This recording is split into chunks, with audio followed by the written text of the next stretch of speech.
Some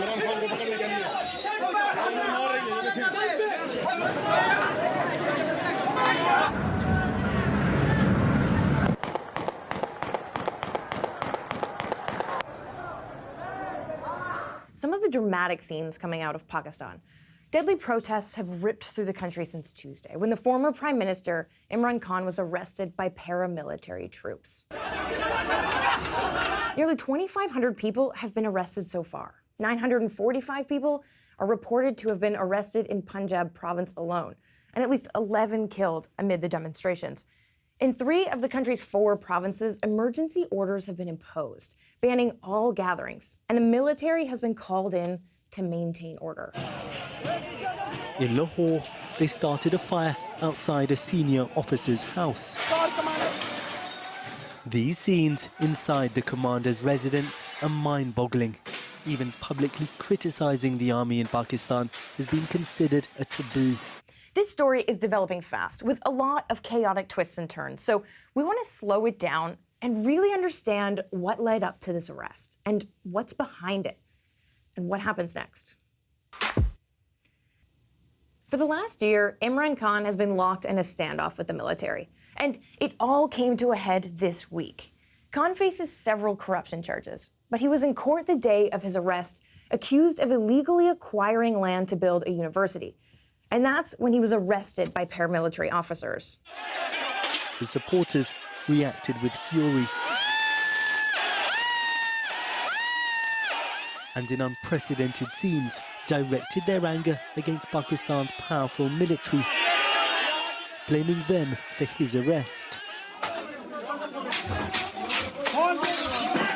State forces descended on the court and smashed the windows as Khan sits watching from the other side. They then detain him and drag him to a waiting SUV.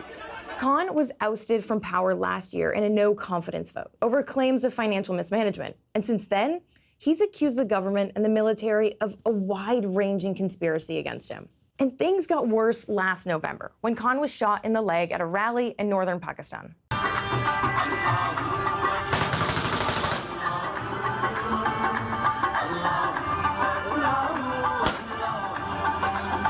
His party called it an assassination attempt, and Khan blamed Pakistan's current prime minister, interior minister, and the intelligence agency for orchestrating the attack. Imran Khan crossed one of the red lines of the military. Although he had been accusing the military for a very long time about its interference in politics or conniving with his political opponents to get him out of office, which they did last year. But he directly named an officer. मुझे कत्ल करने की कोशिश की है, ये जिसको हम डर्टी हैरी कहते हैं.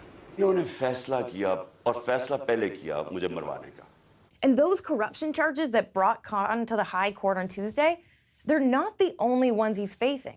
There are dozens of cases that have been brought against the former prime minister in recent months.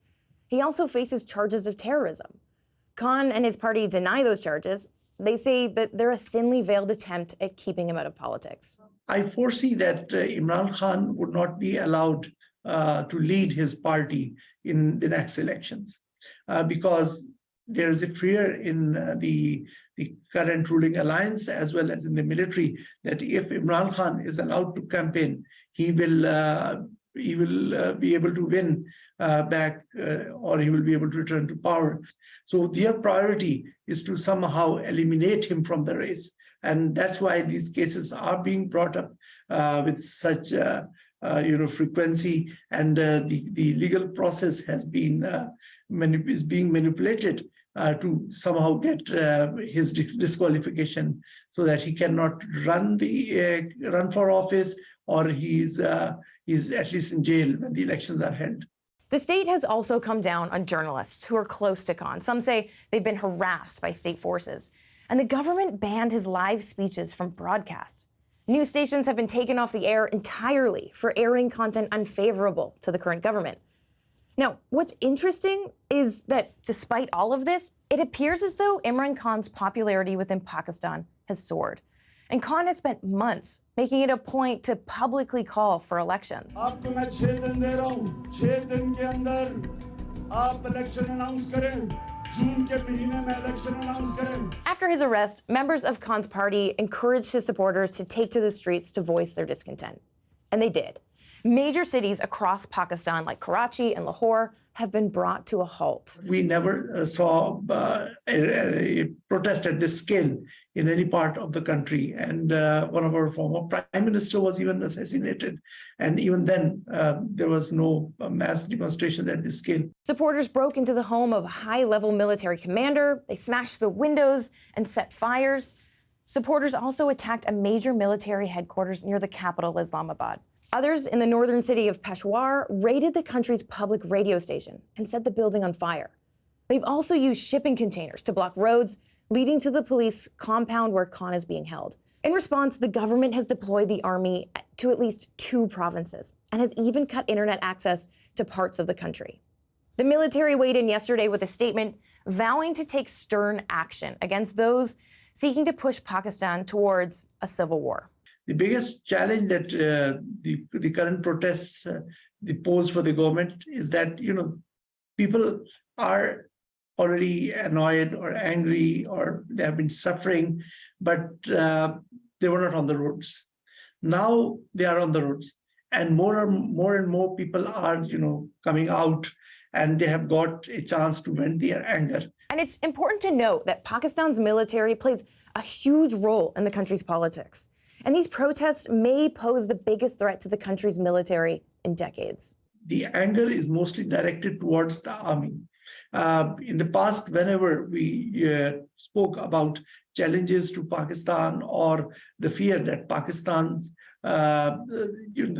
the Pakistan state would weaken because of these crises, people would say that its biggest guardian is the military. Now the military has lost that stature. The military has lost its position as the unifying force and the guardian of the state. And what about the relationship between the military and Imran Khan? Khan had benefited from military support when he came to power in 2018. And it is well known in Pakistan that the military had propped up Imran Khan and enabled him to come into power in 2018. But after 3 years, he fell out with the military. And that has been the case with several other political leaders whom the military had brought into power in Pakistan's history. Khan has been in the spotlight in Pakistan for decades now. Long before this situation that's unfolding now and before having any involvement in politics, he was one of the greatest cricketers in Pakistan's history. The biggest question is right now is that how would this protest end, or what would be the next step in this movement? In this situation, it is difficult to say which element would, or which force or which stakeholder in the country would step in to diffuse the situation. Khan remains in custody, where he's expected to be for at least a week, at the center of the controversy that stands to be a watershed moment for Pakistan as the rest of the world looks on. And just this morning, Pakistan's Supreme Court ordered Khan's immediate release. We'll continue to watch this story, and we'll be right back after the break.